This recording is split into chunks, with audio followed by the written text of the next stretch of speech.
No. No. No. I can't. Yes, you can. We're almost there.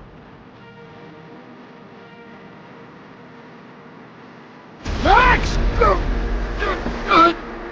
Max! Let me go! What are you talking about?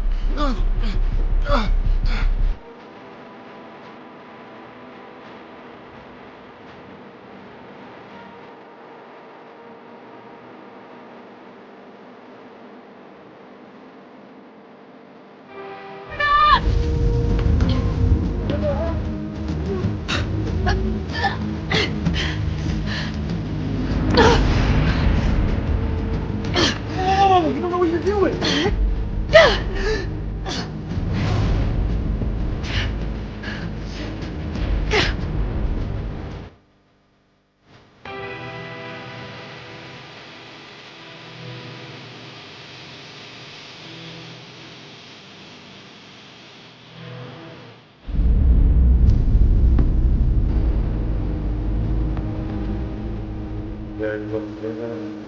Right? See Danny down there? She is up down.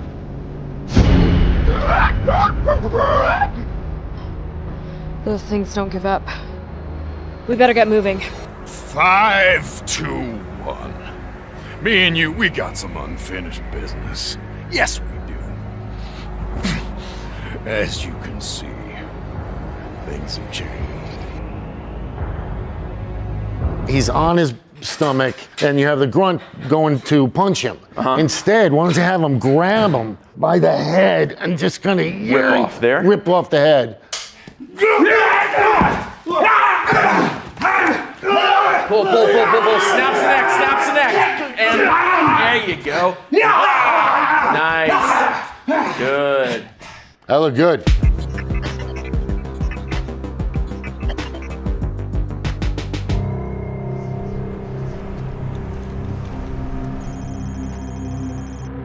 Swing through. Dodge out of the way.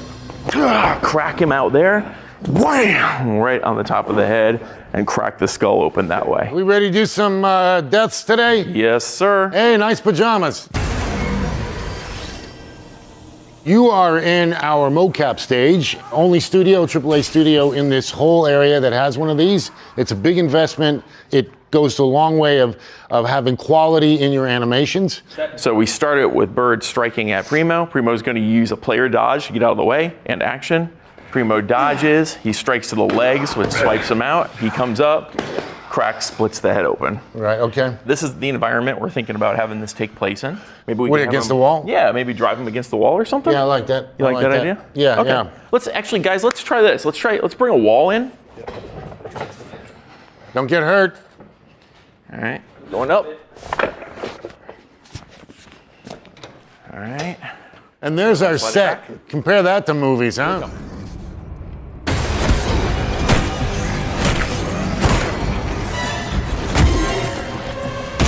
This is Chris Stone. He's a chief creative officer, and he was the one who kept telling me I need to buy one of these, so we did. This is Primo, animation director, and been working with me a long time. And Bird here is new, but he knows how to run one of these, and this is his office.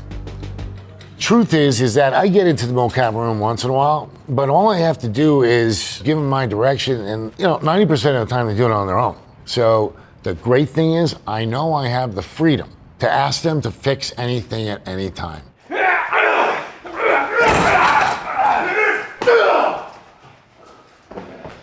Without a doubt, without this stage, we wouldn't be able to hit the quality that we want on this project. Having these guys suit up and being able to do this stuff, being able to prototype character styles and things like that. When you have a big old monster with tentacles and giant arms, there's not reference for how that moves. So being able to have someone on the stage to move around, figure that stuff out, it's pretty critical in finding that. What you see around here, every one of these little guys, the blue lights, those are our cameras. Those cameras are basically snapping somewhere in the neighborhood 200 to 300 images every single second. From the second we hit record, those things strobe a light. Now you can't see it with your eye, but the cameras are picking it up, and what they're doing is they're reflecting off of every single one of these little markers, even on the virtual camera here, right? So as they move, for every second, we're getting 300 samples of their motion. Same thing with this. Our virtual camera allows us to basically have a full virtual production studio here. So in the same way that a director would have a camera or a cinematographer would have a camera on a set, we use this on our motion capture stage. What are those guys going to look like? I can see that over there. I can see that on my camera here. And I know exactly what every single composition is going to be. So when Glenn comes in, I can show him this and say, hey, thinking about something around in here for this kill. What do you think about that? I'd love to frame this a little bit more, get a little tighter on Jacob's face, get a little bit more of that baton splitting his head in half. We can see what that looks like right on the spot. So yeah, that's kind of it. Everything in the stage is marked up with these little markers so we can track everything. Weapons, guns, batons, you name it. We get everything we need.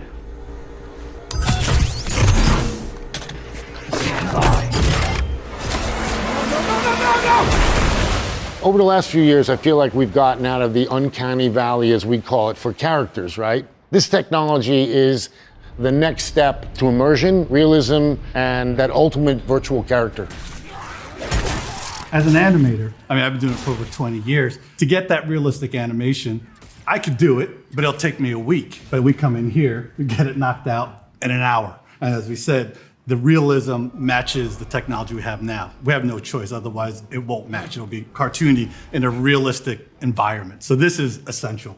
We even had contortionist type work done that was really great for some of our characters with just some twisting and arms bending, and sometimes we'll have to put arm extensions on to be able to get this sort of long, big extended arm, or we'll take sandbags and we'll weigh his body down and have him drag himself on his belly. And that's actually one of the most fun parts of doing motion capture, is figuring out creative ways to make things look strange and creepy. We act to what we see on screen. So then I know for my stepping, I need to really accentuate my arms because I see how it's working on the creature there. And we can also tune it real time. Can you have that elbow stick out more in just this pose? Movies, it's just what looks good through that frame. Video games, the player has control. They can move the camera around. They can see everything. So everything has to be a really high fidelity. You have to be able to have him do walk left, plant right, walk left, while crouching and aiming. It's actually blending to different motion capture that we've done that gives Jacob a real organic feel when moving through a world, whether he's dragging his hand across a wall, or he's picking something off the ground, or he's cracking someone's head open. Like, all of those things kind of seamlessly blend together because of the amount of motion that we shoot. And we feel very strongly about every pose that our characters have should be a composition. Like you saw, we were able to put a wall there, and then we interacted with the wall. So like this chair, we can place it in the world, put our hand on it, but virtually it could be a desk, it could be a barrel. So all of these cameras are virtual cameras or optical cameras are seeing the markers, and that gives it positional data. So I'm able to tell that software this is where the camera is relative to the scene and parent it to this mocap system that's driving it. In the past, I'll have my scene, and then I'll animate the camera and the camera angles, and I'll consult with these guys. But now we can actually do a realistic camera move, and it'll look real handheld. Export that, and that's what you'll see in game. Again, it's fidelity, fidelity, fidelity. From the early days of mocap, when you would look at motion capture data and you're like, man, I'm gonna have to do some salvaging in here, like a reconstruction, and the feet never planted properly, and God forbid you actually touched something. It was rough. You think about a film that runs at 24 frames a second, right? That's when you go to see a movie. That's how many frames of data you're seeing for every second. We're getting 300 frames for every second of action in here out of these cameras. That's how much data and fidelity we're getting with them moving around. If a grunt is grabbing Jacob and pinning him to the ground and putting his fingers into Jacob's eyes, like, you are getting every motion in there, every single exact motion relative to one another. Just that sort of fidelity and resolution. Yeah, it makes my job to feel easier. real. Yeah. It's what makes the game as immersive as it is.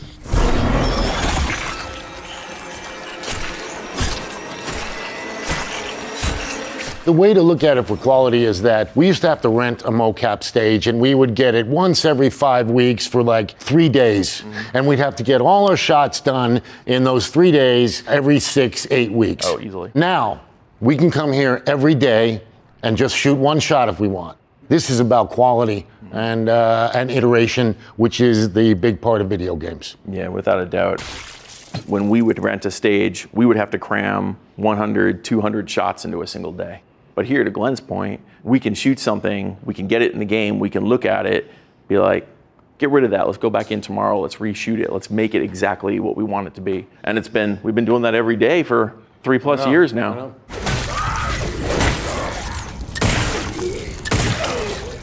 If after the fact we look at that paired kill and we're like, you know what, I think the camera could be better here, we don't even need to reshoot it. We can actually bring that animation data, that kill back up, because I'm looking at that scene right through that screen. I can author a new camera on the fly for that same action that I might have shot 2 months ago.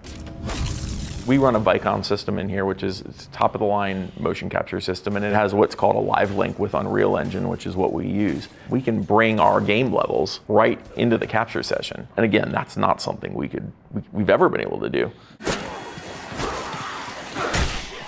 We just made a big change to the way our weapon switching works because of feedback that we got about how it needs to function while moving and the speed and everything. And so on previous games, we would have been like, there's no way. But we came in here, we shot some new actions for it, we plugged it in, we tried a few different versions very, very quickly. I mean, within a day. I remember the crouch. We first put the crouch in and it looked hunched over or whatever. And that was even mocapped. But the person who did it didn't realize how they were doing it. Like they don't know that you gotta be cool sometimes. It worked and all that, but they're like, don't worry, we got it. And next day we had a new crouch in there. And then if we don't get them in, we have DLC. Yep. We'll be doing downloadable content after this. So as much as this equipment may have cost, it's paid for itself 10 times over. It really has. Oh, crack, rip it off. Okay. In my 30 years, this has been the most difficult development I've ever had. At the same time, it's starting to feel really rewarding. We were here, 9 days? We moved into this? We had 9 days. Yep. We had to close down because of COVID. We have what's a new IP. We have a new company that owns us. We have a new team that we're building. We hired 140 people over COVID. On top of that, we have a new engine and a new game, and they were even able to, over Zoom and everything, mentor and teach some of the newer people. We got a bunch of people out of school and things like that. So for us to be able to get this game out is just a huge, monumental task. It's all because of the team. One of the most talented teams I've ever worked with. We'll establish ourselves as a top-tier studio. I know that. Again, you hire the right people and it all comes together.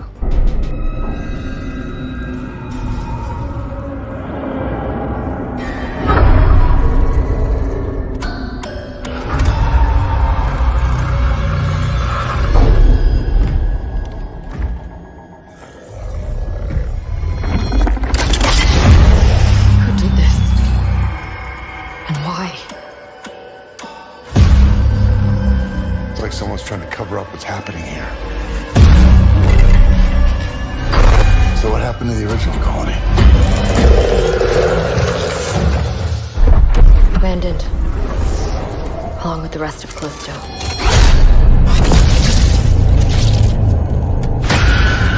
They didn't have a clue what was going on.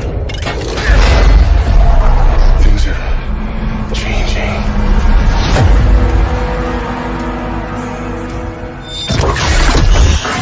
They're evolving.